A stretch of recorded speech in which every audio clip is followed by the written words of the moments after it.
You leave your nature to serve your culture. And what that does is it splits you in two. So you're no longer in integrity, you're in duplicity. But you don't actually even know it with the conscious mind. You feel it in the heart, you feel it in the body and the soul, but the mind is clueless.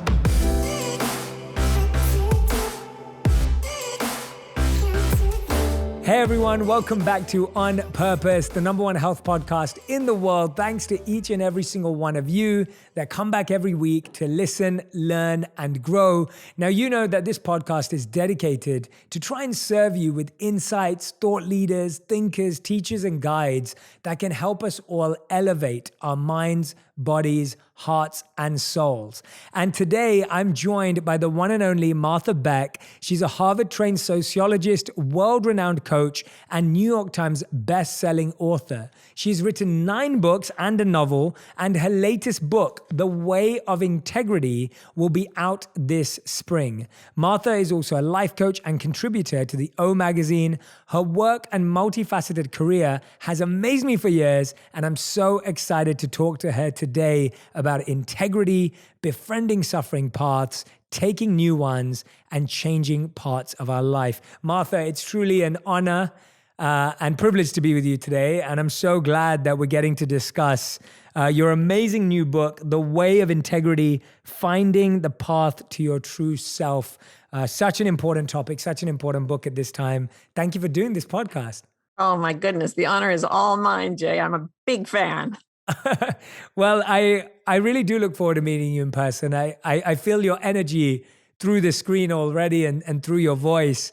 And I wanted to start actually with a quote I saw from one of your other books recently.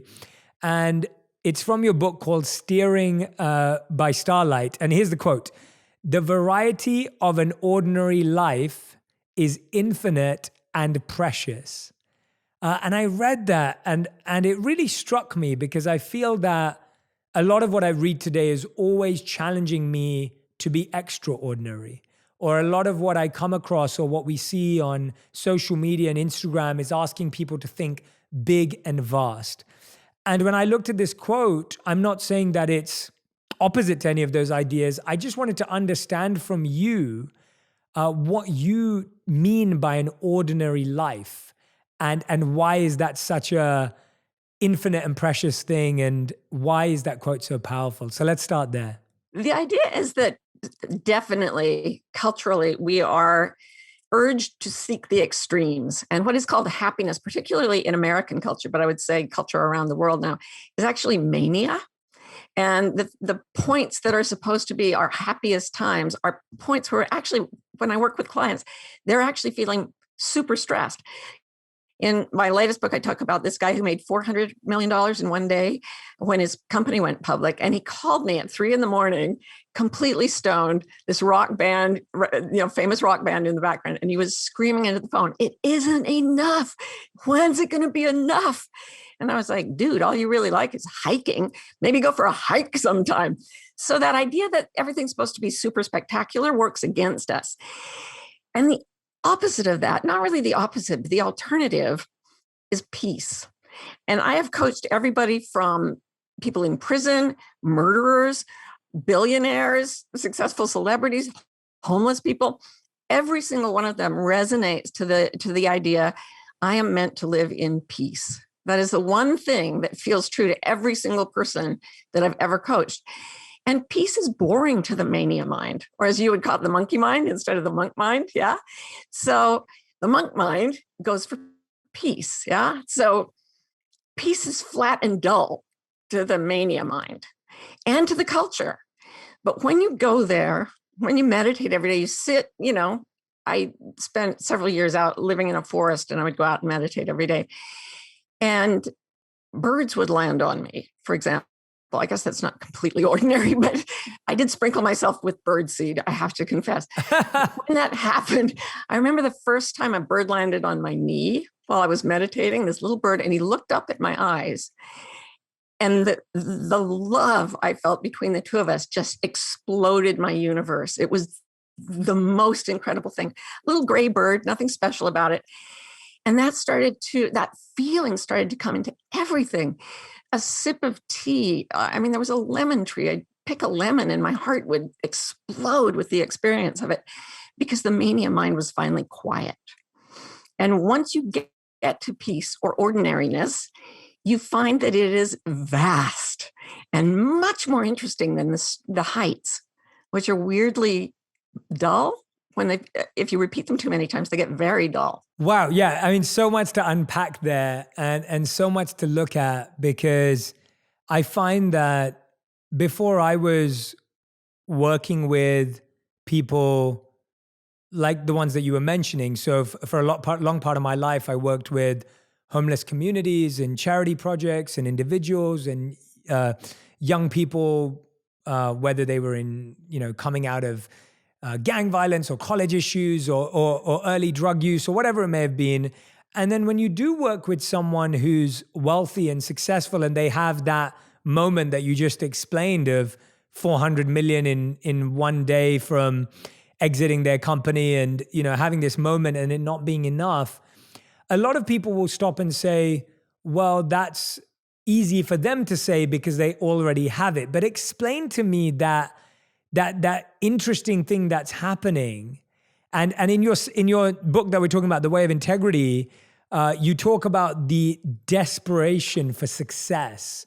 And I thought that word is so true. There's this desperation for success that exists within all of us, whether we are successful or not successful or on the road.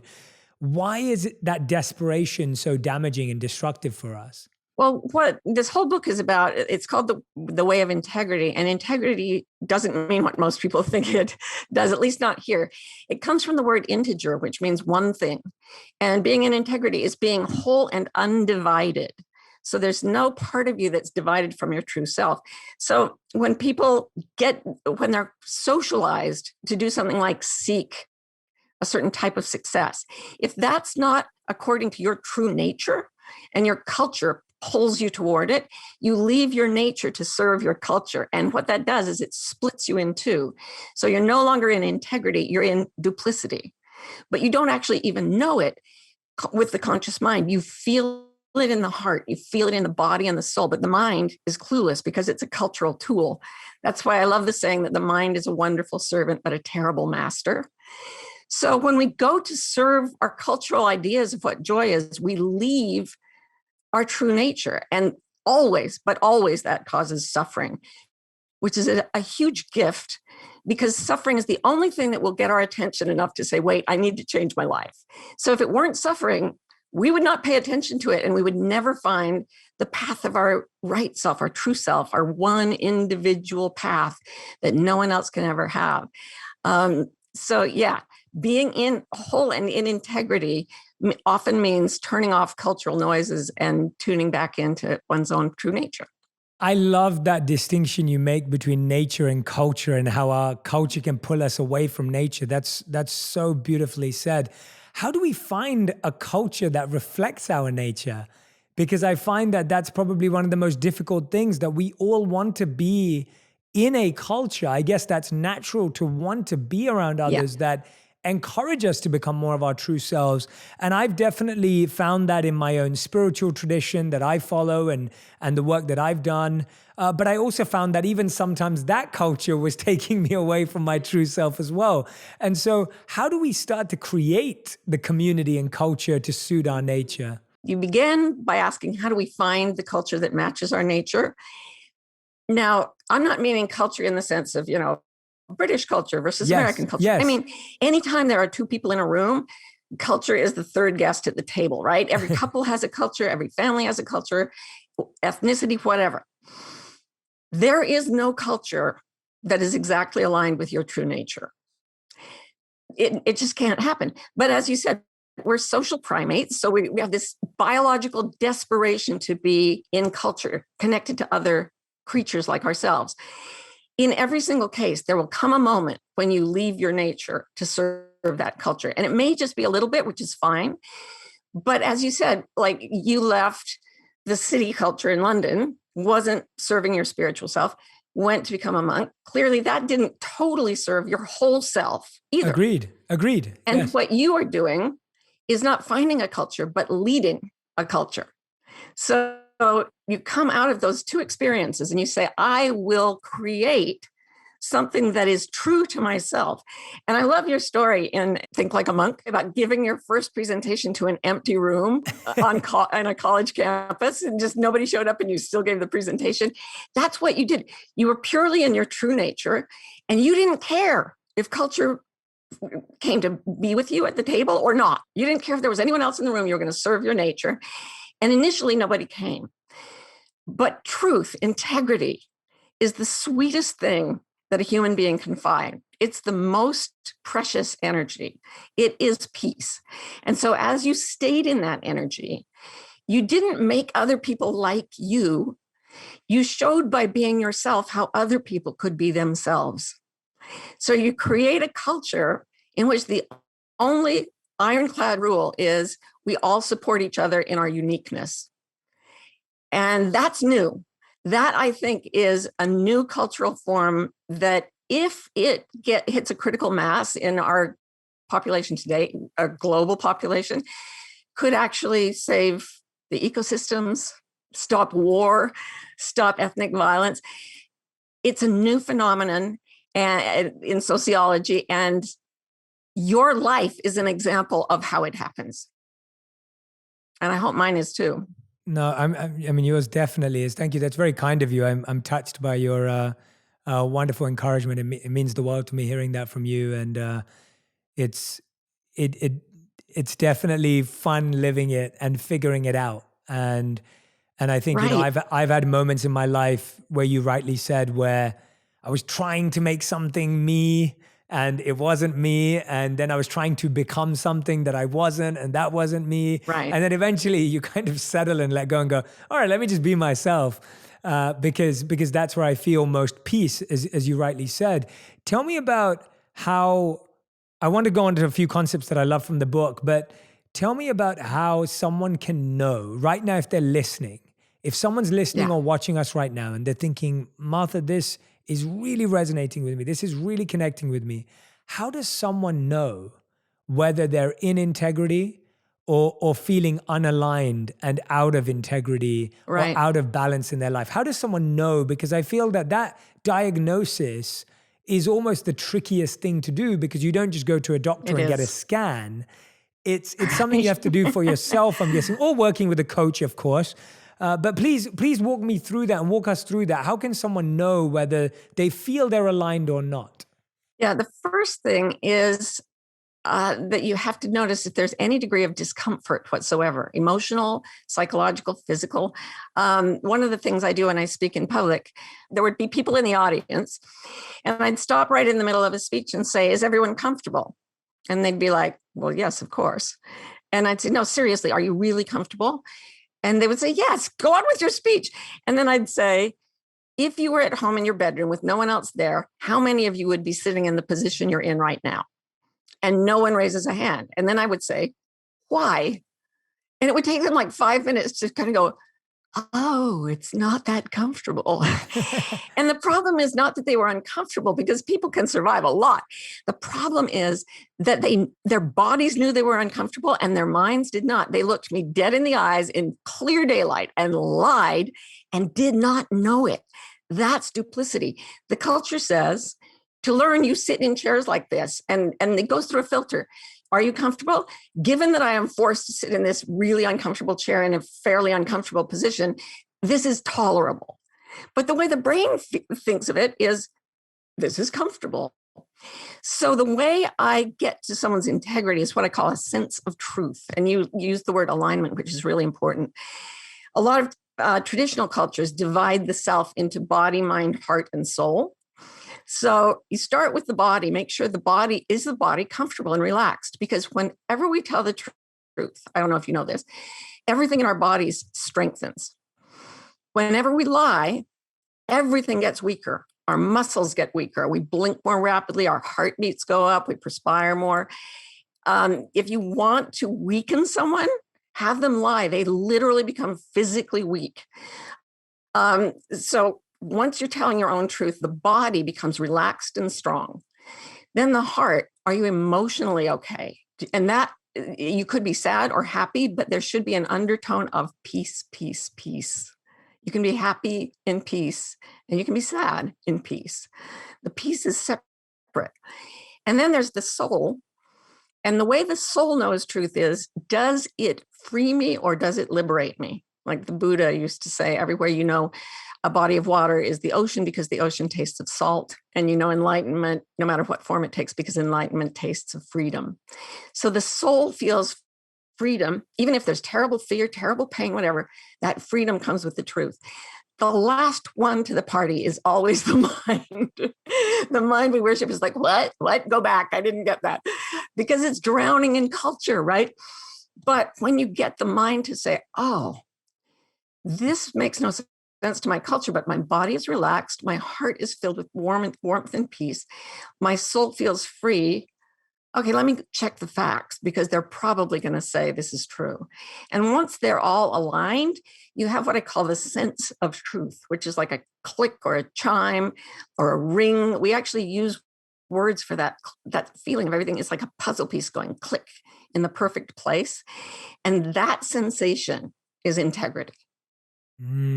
Beautiful, deep definition of integrity. I've definitely never heard integrity explained that way. And I hope that's resonated with everyone listening. My favorite thing that you mentioned was around how telling the truth strengthens our body and telling a lie weakens our body. And I think you're so right that you can feel that and you can see that and those physical cues that you mentioned and even on a deeper level. But tell us a bit more about, there's this concept of Mount Delectable that you have from Dante's Divine Comedy in the book. I want you to explain that and how it relates to integrity. Because that was something that when I was reading it, I thought, oh, this is really going to resonate with the audience. So I really want you to share that with them. Because everybody's a huge Dante fan. Yes, exactly. I have been using Dante's Divine Comedy as my own private self-help book my entire life. The whole book is standing on the shoulders of this giant of enlightenment, really. I think Dante had an enlightenment experience similar to the enlightenment experience of the Asian masters. I think it's a biological thing that happens to people. That's a totally different story. It's at the end of the book. But at the beginning of the book, if you've ever read the Divine Comedy, it starts out with him saying, in the middle of my life, I came to myself in a dark wood and the true way had been lost. So he's in this forest. It's foggy. It's dark. It's swampy. There are wild animals and he's confused. He doesn't know what he's doing. And I think a lot of people sort of snap into consciousness at some point in their life when they've wandered from the true path and they're miserable and they don't know why. It's very foggy and swampy, but it's just not right. And he looks around and he sees this mountain rising out of the murk. And he calls it Mount Delectable. Dilettoso Monte, I think is what it is. I don't even speak Italian. But it translates to Mount Delectable. And he sees all these people climbing it. And the sun is coming up and the mountain looks all golden and glowy.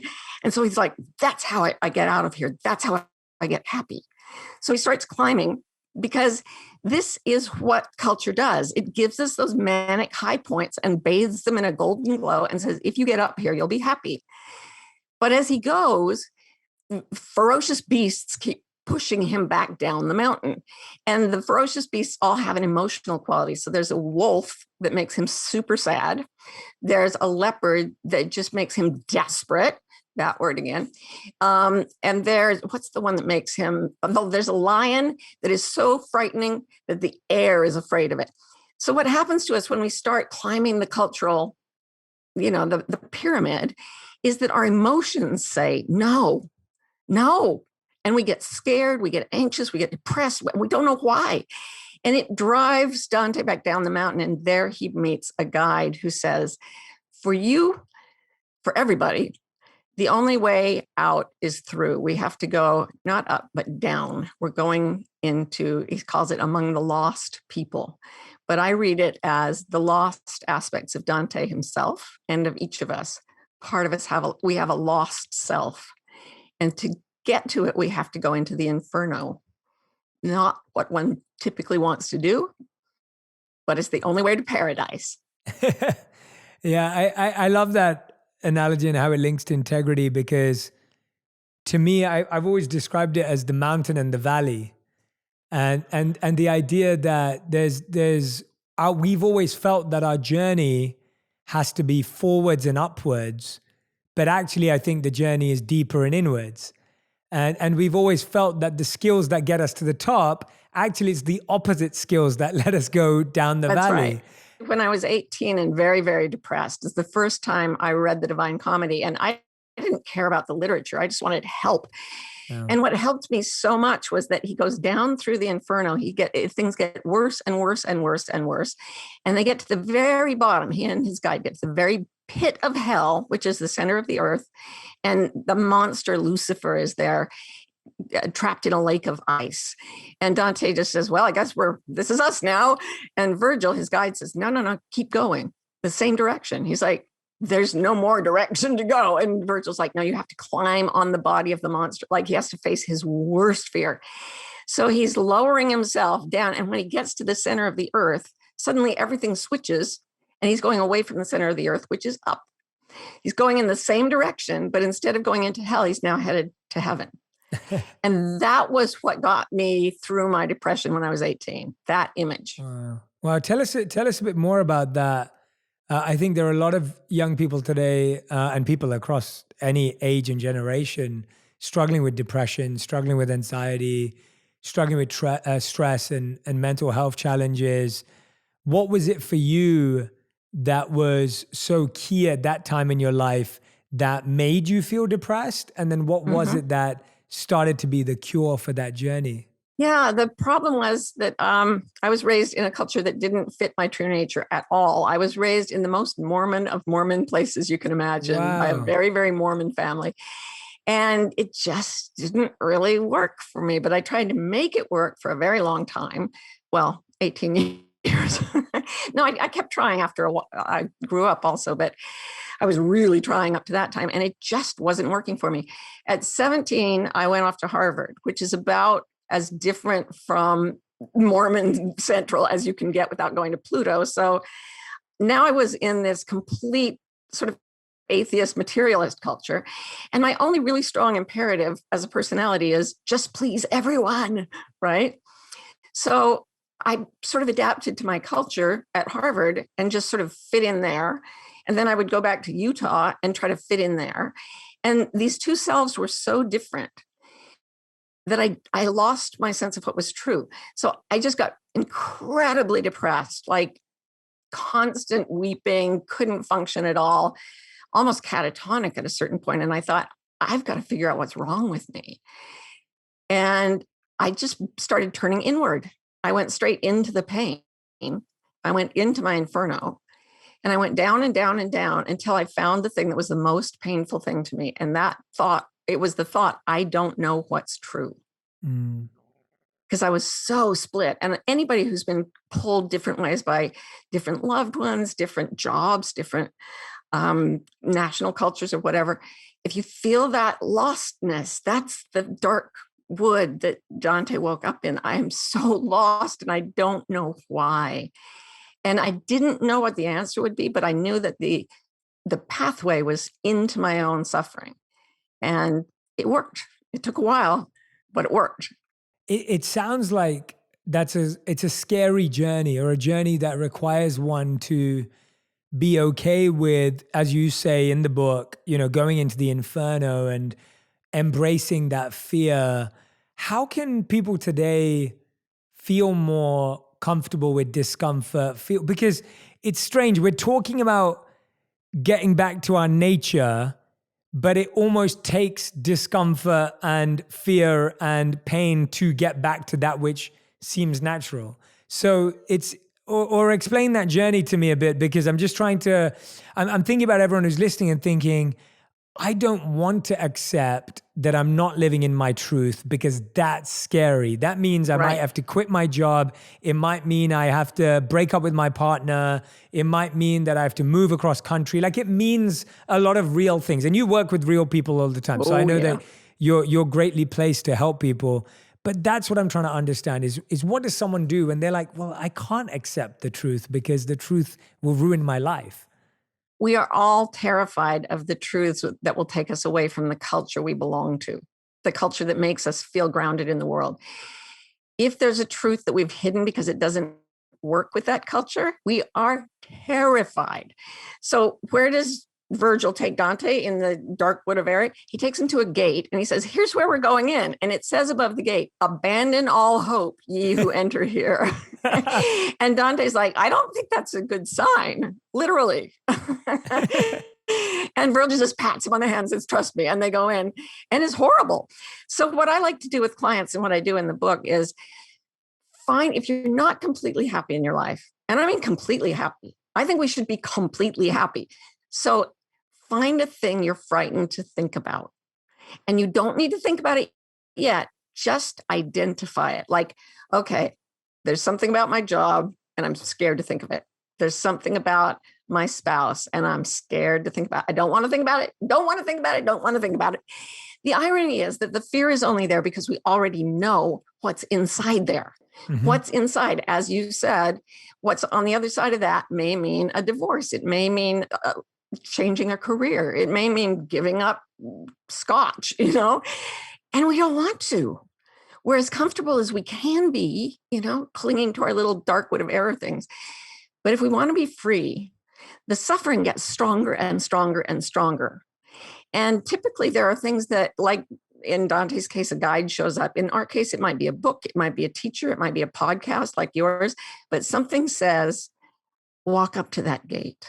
Just walk up to it. And for me, the scariest thing was when I was 25 and I was now getting my doctorate, so my third Harvard degree. And I got pregnant for the second time I was married. And my son was prenatally diagnosed with Down syndrome. The fear was like nothing I've ever experienced. And I just walked around Harvard and I looked at the professors, I looked at the students, and they all looked really pinched and anxious. And I thought, geez, this is my third. I kept thinking if I get another Harvard degree, I shall be happy. And it never worked. I was getting more and more tense. And then I thought, okay, is it possible for a person with Down syndrome to be happy? And everything I knew said yes. So I thought, okay, Emerson said beauty is its own excuse for being. Joy is the felt equivalent of beauty. Maybe joy is its own excuse for being. And if that's the case, then anyone who can feel joy belongs here as much as anybody else in the world. The fear I went through for the next several months as I waited, and they said there was a 40% chance he would die at birth and all these things. It would ruin my older daughter's life. He would ruin my marriage, everything. I've never experienced fear like that. And it finally pushed me to a point where I broke. I went through the door and I let myself feel all the fear. And it was just this, it was exactly the way Dante describes going into hell, just screams and noise and, wailing of it, like all silent, of course, in my own head. And then in the middle of that whole cacophony, I heard this one whisper that said, are you sure? Are you sure? Are you sure that's true? And I was like, I don't know what's true. And it said, you may want to think about what's true. And that was the first moment that the fear let go of me. And I was like, I was in the inferno after that. So yeah, life will take you there. Thank you so much for sharing that with us. That's a very real result of going into the fear. And I liked what you said there, where you just allowed yourself to feel it and then ask whether it was true. And the part that really struck me from that story was the idea of when you were saying that, I asked if he still had a chance to be happy, and the answer was yes. Right. And I thought, wow, like it's again, it comes back to the same point of disconnecting from the culture. Yes. Because the culture makes you believe. I remember, not in any comparison at all, and it's not similar, but just to share it, like I remember when I left the monastery, people always told me that I wouldn't be as close to my teachers anymore. And they said, well, if you move on, you're going to get lost in the material world and Maya, as it's called, illusion, and you won't be able to maintain this. And I remember saying to myself, it's like, I'll never I don't want to let go. And this was so important to me because I'd found my soul teachers, and I want to speak with you about that. around soul teachers. And it was really funny because constantly in different stages of my life, people have said things to me, and that's culture is saying something to me. And actually, culture saying it to me has been a beautiful reminder for me to not make that my reality. Right. So instead of feeling bitterness towards culture, I feel this like gratitude towards culture, because every time they say to me, they're like, Jay, you know, when you get married, you'll have less time for spiritual things. I was told that when I got married. And I was like, oh, okay, that's a reminder to me to not do less spiritual things. So I'll make sure that I'm more grounded in my spiritual practice. People said, oh, Jay, when you build a business, like this will happen. When you become an entrepreneur, this will happen. And that was always a good reminder of what I didn't want to let happen. Right. And that was such a beautiful way of responding to it. But you talk about meeting soul teachers. And when you were sharing earlier, I do feel it's beautiful to find teachers in podcasts and books, but I do feel, and I was lucky growing up in a tradition where mentorship was encouraged and it was part of the culture, and it was a good part of the culture. So I really strongly believe in coaching. Tell me about how someone finds their soul teacher, knows it's their soul teachers you talk about in the book, and give us some of those insights from a few of these chapters so that people who are listening can start thinking about that. Because I think, again, culture hasn't made coaching or mentorship normal. And no, therefore not this culture. Not at all. And so we kind of feel like we're just figuring it out. And it's many years after which people are even okay accepting a teacher. They feel that to be an alien concept to accept a teacher and as an adult. Explain to us why it's, I feel like having a human coach there's nothing better than that. Like it needs to be beyond the book, beyond the podcast and the book are the starting point, but there's another level as well. Yeah. And what I found is that when if you walk up to the gate of your fear and you surrender to the fact that you're afraid and you just ask or set an intention, I would really like some help here, please. A teacher is always sent. But it has to be asked for from a place of peace. This is what I wanted to talk about with the question about desperation. We tend to only ask for help when we're desperate in this culture. Yes. Western materialist culture, which is very linear and it doesn't accept having to go through cycles of change and needing teachers at each cycle and all of that, which is what I teach coaches to do, get people through those cycles. But when we're desperate for it, this is what I believe. I believe that every time you pray or desperately ask the universe for anything, it is immediately sent to you. The answer is always yes, and the response is always immediate. But it always gets sent to your true home address, which is peace. If it were to send what you want to desperation, that would make you move into desperation and just sit there gathering up your stuff.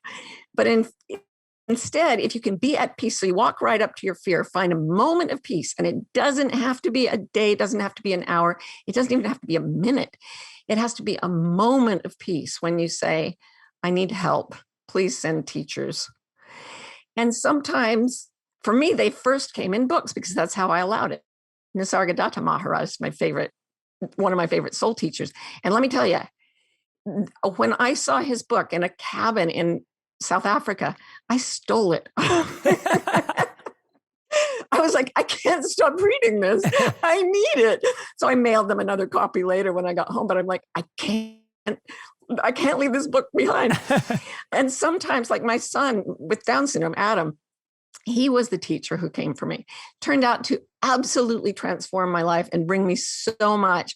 The first bestseller I wrote was a book about how he came into my life and the magic he brought with him. Let me tell you one of my little Adam stories. Please. I was listening to a recording of the different planets made by the Voyager spacecraft as it went past. It would take radio signals from the planets and transform them into sound. And they sound really weird, like the Earth is like, wow, wow, wow, wow. And like some of the moons of Jupiter go, bing, boo, boo.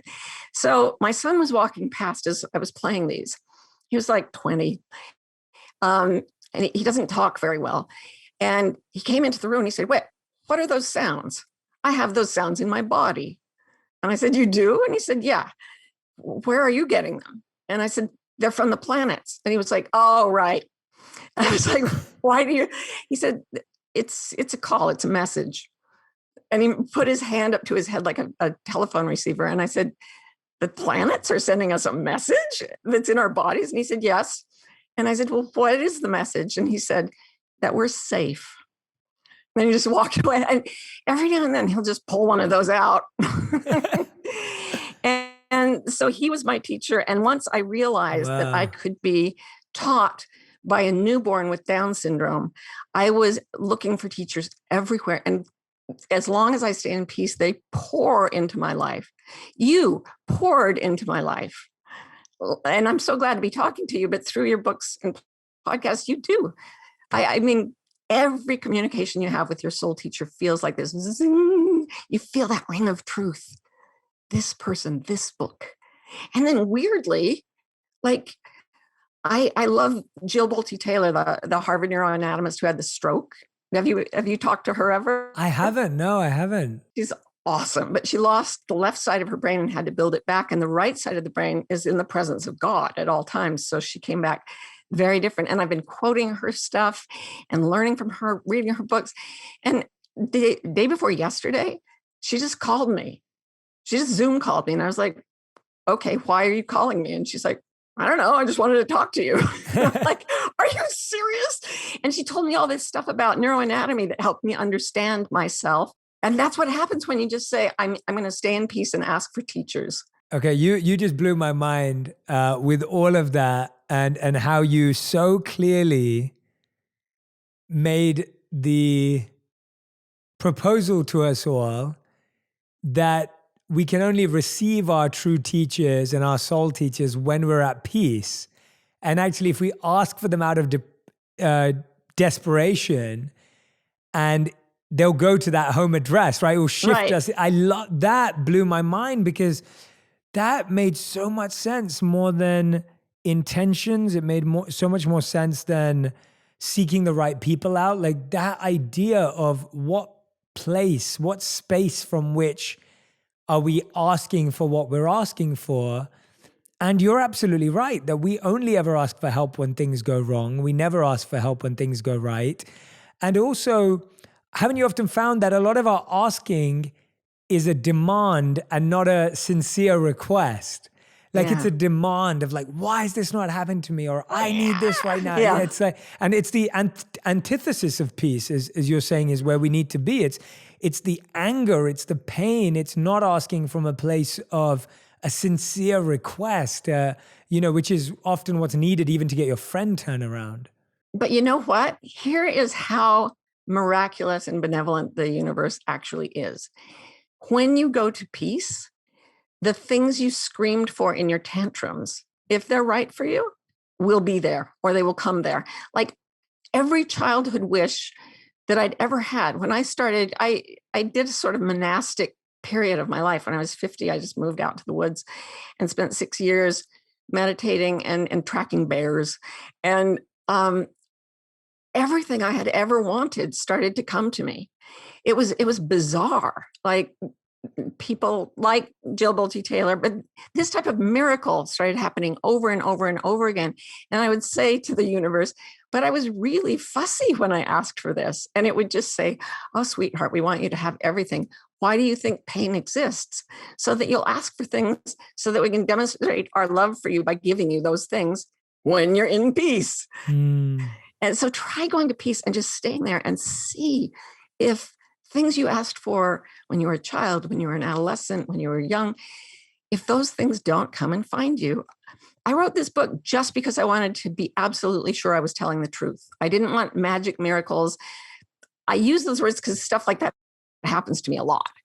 And I wanted to get out of it. I wanted it to just be the science. Let's just talk about the facts. Truth, truth, truth. And I went deeper into integrity than I'd ever gone. And the miracles and the magic in my life went absolutely bananas because I was in peace. I was in that ring of truth all the time and holding myself there. Whoa, you want to manifest a Ferrari? Get some peace. What are the things you think we should be asking for, if asking at all? Because like you said, that if you're in peace, you can probably attract anything you ever wanted. But as we spoke about earlier, sometimes everything you ever wanted isn't what you really need and isn't that satisfying as you expect it to be. Is there a better search that we should be on that then helps us? I always, it's kind of two ways. So here's my hypothesis, and I'd love for you to dissect and destroy it if it's terrible, but I'm just offering That's it. what I live for. I want to destroy you, Jay. As an idea. Destroy was a strong word. It was a strong word. If we need to dissect it or take it in a new direction, that's better. Let's use that. It's one of my teachers would often say that anything material in your life is like zeros. So like lots of zeros. So every time you have a new material accomplishment or a material success or a material goal, it's like a zero. And all those zeros, if you look at them as they are, they're not valuable at all. They actually don't satisfy the soul and the heart, and the example that you gave earlier on. But actually, if your integrity in this language, if your spiritual connection is aligned, then that's like that one in front of all those zeros, and all of a sudden, all those zeros have meaning. Yeah. And I remember hearing that as an 18-year-old and thinking, oh, that makes so much sense, because I meet so many people who have all the zeros in the world, but they themselves will tell me, and even more so now, where people I'm working with and coaching will tell me, Jay, this means nothing. Like, this doesn't work.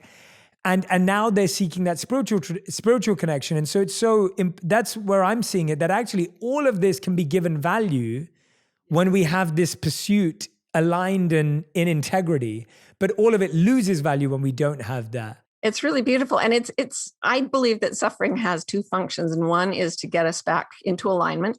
And the second is to push our imaginations to play with this material universe in a creative way. So every person I've ever coached who has suffered greatly for whatever reason and then found peace makes more peace with the suffering they've experienced. Can you say that again? That was beautiful. Every suffering is the raw material for its opposite.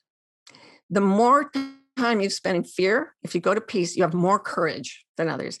If you've spent more time in depression, you go to peace, you have more joy. You spent time in rage, you go to peace, you have more ability to be peaceful and to spread peace. One of my favorite examples is the spiritual teacher Byron Katie. Do you know of her? Yeah, I've interviewed her. She's been on the podcast. Yeah? Yeah. I was talking to her one day, and she was a woman who was in horrible, horrible depression, every kind of pain, physical, mental, everything. And then she lost the ability to believe her own thoughts and was suddenly in a space of complete peace and bliss, because thought is what connects us to culture. And once she lost the ability to be in culture, she was her true self. And I was talking to her one day, and she said something about being, the transformation. And I said, well, you can't have been that bad. And she looked at me very seriously, and she said, no, I was a very bad person. And she was absolutely serious. She is the most delightful, joyful, blissful human being you can imagine. And it's because she was so miserable that when she came to peace, her life exploded into joy. So whatever suffering you've got going on, whoever's out there listening, come to peace. And yes, a one will appear in front of those zeros, and you'll be richer than you ever imagined. And what are those some of those beginning steps towards peace, Martha, that you beautifully lay out in the book? But tell us some of those steps to peace, because I think when we think of peace again, and this is why, going back to the concept you've shared with us, when we think about peace, the problem is the understanding we have of peace is the culture's definition of peace, which is kind of like, like that's what peace looks like. Like, peace looks like this very perfect tranquility. And that's the challenge, that when you have that cultural image and vision of what peace looks like, you don't allow for the pathway to peace to look like that. I always feel like we have two things we're always looking at: our vision of reality and then the actual path we're walking. Right. But the actual path to peace doesn't look like the vision to peace, so we leave it. We abandon that path. Google peace, and you get 8 million pictures of women sitting on a deck in the sunset. And it's like, that's not peace. That's boring. Yeah.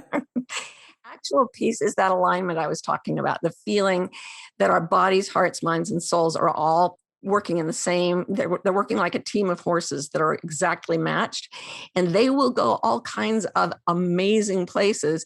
Like they'll push you into action as surely as they'll push you into rest. I had an autoimmune disease, several actually. From the time I was 18 to the time I was about 30, I was almost completely bedridden and in constant pain, physical pain. So it was not a fun time. Raised my kids on a king size bed, basically. And Wow. as I was trying to find my way out of that, what I realized is that my body was responding to whether or not I was in the truth. I had to connect my truth to I had to connect my story in my head to the truth that my body was telling. And then when I started following my body, heart, and soul, as well as my mind, I locked into this thing that I call integrity in this book, but it's also peace. But it was at that point, I remember I got diagnosis for one of these. They were all terminal, progressive autoimmune illnesses with no cure. And I was resting. I was in peace. I was meditating. What else do you do when you're bedridden for 12 years? But they'd given me a hotline that I could call. I called this hotline and I said, I've been resting and the pain is getting worse. And the nurse on the hotline said, when your soul wants to dance, then lying down is effort and dancing is complete, perfect peace. Like dance, get up, move. Even if it hurts, do what your soul wants. And it completely knocked me out of that whole yoga pose thing. Nothing against yoga. But I realized that true peace pulls us through life by all four of those, body, heart, mind, soul, and into joy and into wonderful, amazing situations. Is put you behind that microphone right now. Like, it's not static. It's ecstatic. It's dancing. Tell me about the opposite, Martha. I'm intrigued by something because I learned about, and I'm sure with your studies you've come across this too, or studied with it. I was very much trained in the path of bhakti yoga, which is the path of devotion and love. And the idea was that, or a core idea is that when one has true love and true compassion and true joy, one can even experience stress for the object of our love. Or the idea of stress doesn't feel like stress anymore.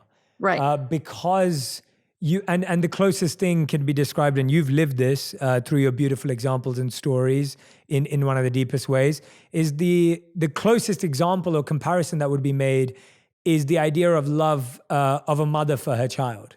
Like that level of love, that like no matter what challenge this is love. Like, you know, it's not coming from anything else. A mother's not looking for praise or validation or for the child to do everything perfectly. A mother's love is beyond. I mean, I feel that from my mother. I grew up with that kind of love from my own mother, so I know it exists.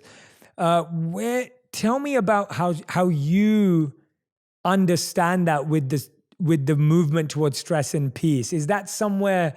Where does that come about? Where do we get to that point where we start to see stress as peaceful because actually it's based on love? There's a word in psychology called eustress, EU plus the word stress, which is the opposite of distress.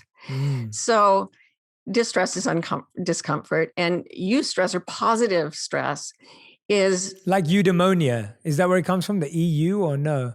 Yeah, it's like euphoria or utopia. Yeah. So eustress is positive stress, and it's the difference between being stabbed in the gut and being cut open by a surgeon to heal you. Like, it could be the same type of pain. I was walking down the street one day and I tripped and turned my ankle, and I was very worried that I'd hurt it. And then later on in the day, I got a massage, and I realized during the massage that the massage was actually more painful than my ankle, but I was interpreting it as helping me. So I loved it. I was like, deeper pressure, please. Whereas it was all about how I was thinking about it. And if we apply that to stressful situations, like somebody's screaming in your face, you can actually go into that and go, where is the where is the beauty? Where is the lesson? Where is the healing? There's always a healing in it. You can always find, if you're caught on anything negative, you know something in you needs to be healed. Because if nothing needs to be healed, nothing hooks you like that. Nothing is distressful. You look at it and you go, this could go well. And you're such a living example of that. It's so funny. I think you hit the nail on the head when you said the words, and I want everyone to write this down.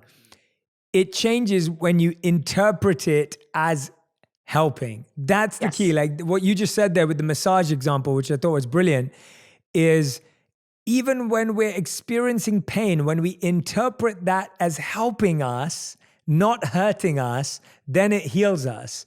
And as soon as we interpret it as this is hurting me, it actually stops helping us and stops healing us. Because at least in the massage, you know someone you're working with has expertise. But sometimes when we're being badly handled by culture or people around us, we think that they're damaging us. But even then, there is help there. And that's what you're pushing us to seek, which you can always find it if you're willing to walk the path of your integrity. Don't get pulled into the story of the culture. Find integrity. So you find all the places inside yourself where what you believe is not true for you. And this is the source of all suffering. And I say this after 30 years of doing this coaching stuff. The single reason for psychological suffering is believing something in the mind that is not true at the deepest level. And that's going through the inferno. You get rid of those lies. And then Dante walks up purgatory in the next part of the Divine Comedy, which is where you take the new truth that you found in your own heart, mind, body, and soul, and you begin to live it, even if the people around you don't agree. In your case, even if your parents were like, becoming a monk, what's wrong with you? Or your spiritual friends going, don't get married. And you're walking your true path. That's purgatory, and it strengthens you. You go upward and upward and upward. And when you reach the place where your thoughts are completely clear and your actions are aligned as well. So now you've put activity into it. You've put that, the joy of movement in peace, the ecstasy of that. You get to the top of purgatory, and Dante just flies off into paradise at this point. And I do believe he had an enlightenment experience. And I was just talking to Jill Bolte Taylor about how that works neurologically. It's a real condition to which we are biologically predisposed. And that's what everyone is actually in their heart and soul trying to find. Beautifully said, Martha. Absolutely beautifully said. And I only wanted to add this because I think it relates to what you were saying there, is that often people feel that as you go on that journey, at one point, everyone's going to agree with you and everyone's going to somehow love you and everyone's going to say, and that doesn't happen. And that's, no matter how much in integrity you're living, that doesn't mean that everyone loves you, believes in you, and thinks you're amazing. Can I tell one more story? Oh, please. I'd love for you to. Yes, absolutely. Okay.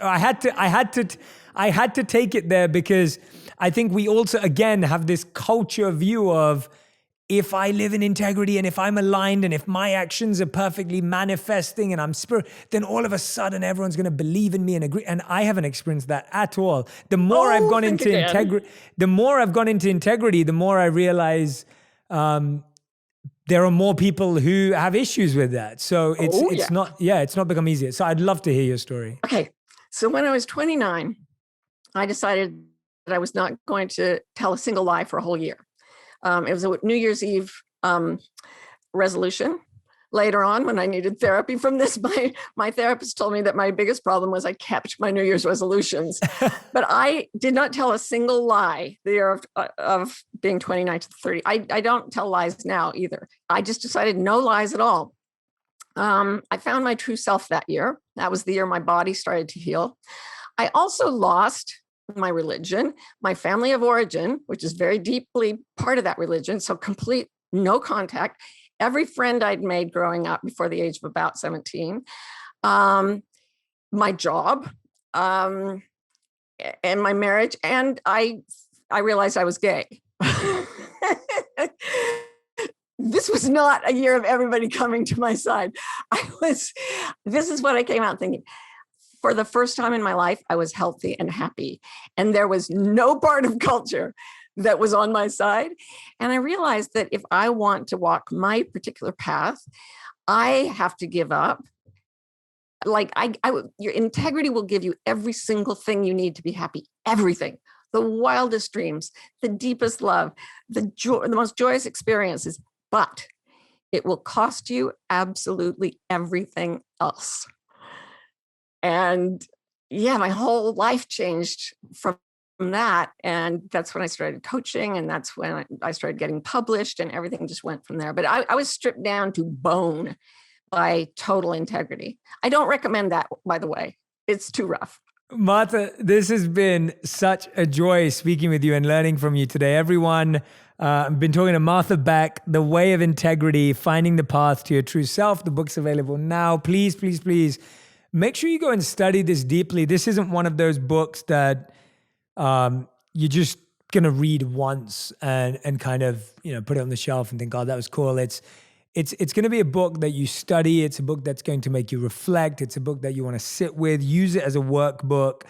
Use it as a book where and I love what Martha's done here. There's so many fantastic reflection moments and questions that I really think you need to sit with. And you may even sit with some of them, sometimes a day, sometimes a week.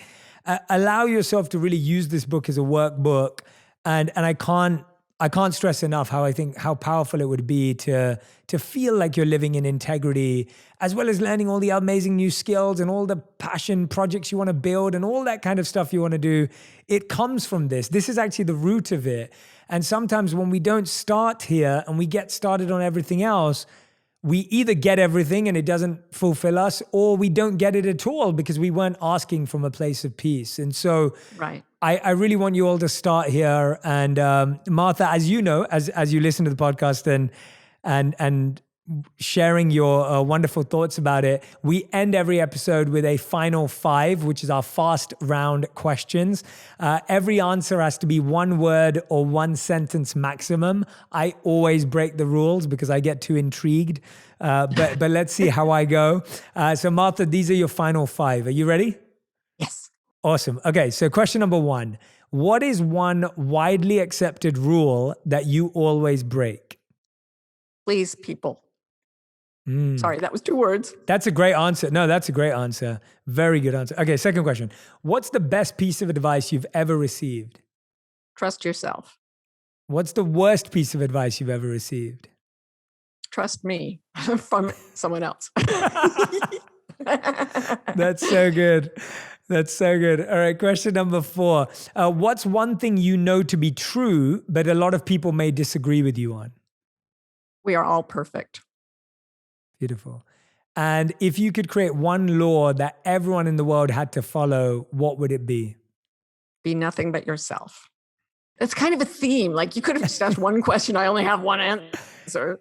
It's a great answer. And I do think that the journey of life is for that reason. And it's a great answer. And I think today we hear it in a very be your best self. Like we hear it in quite a fluffy version, but the way you talk about it is that deep valley version of going down into the inferno. And I love it. Thank you so much. Martha, thank you for being a guest on Purpose. Where can people find you? Where can people follow you? Where would you like people to connect with your amazing work beyond the book that we obviously want everyone to get? Oh, thank you so much. Just go to my website, marthabeck.com, or you can crawl through the snowy fields of Pennsylvania and try to find my house, but I'm not going to give you the address. Just go to marthabeck.com. I love that. marthabeck.com. Martha, this has been amazing. I really hope we get to talk a lot more, and I may be reaching out to you for a few more personal questions that I have too. I would love that, Jay. I've really enjoyed our time together today, and I really look forward to being in the same room together. I really hope that this has served you. I hope that this has served everyone who's been listening. I hope that this helps you find the path to your true self and your path to integrity. So Martha, thank you again for sharing your gifts with us. Much. Thank you everyone for listening. Make sure you share this on social media. Tag us with what you learned, what you gained, because I love noticing what you're learning, what you're taking away from these episodes, and make sure to come back for our next episode. Thank you. If you want even more videos just like this one, make sure you subscribe and click on the boxes over here. I'm also excited to let you know that you can now get my book, Think Like a Monk, from thinklikeamonkbook.com. Check below in the description to make sure you order today.